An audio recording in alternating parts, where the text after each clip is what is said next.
নতুন সরকার গঠিত হয়েছে। আমাদের প্রধানমন্ত্রী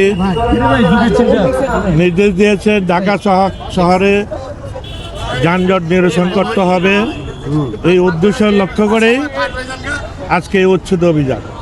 যেহেতু আমাদের পাশে বাস টার্মিনাল আছে, এখানে গাড়ি ঘোড়া টার্মিনাল না ঢুকে যত্রতত্রভাবে গাড়ি ঘোড়া চলাফেরা করছে কাউন্টারের মাধ্যমে।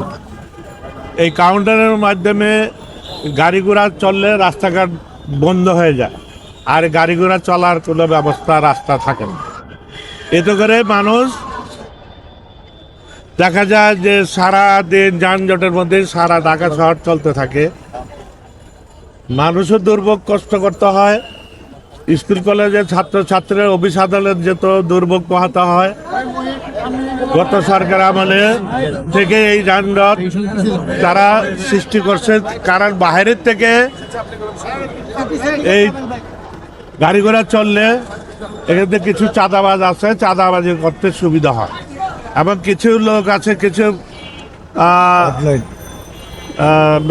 ব্যবসায়ী আছে যারা নাকি এই কাউন্টারের মধ্যে দিয়ে তারা একতরফাভাবে তারা ব্যবসা চালিয়ে যাচ্ছে। সাধারণ যারা মালিক আছে তারা ব্যবসা করতে পারতেছে না, তাদের টার্মিনাল থেকে তাদের গাড়ি ঘোড়া চালাতে হয়, তারা প্যাসেঞ্জার পায় না। প্যাসেঞ্জার সব রাস্তায় এসে দাঁড়ায় থাকে, এই কাউন্টারের মধ্যে দিয়ে বাস চলাচল করে।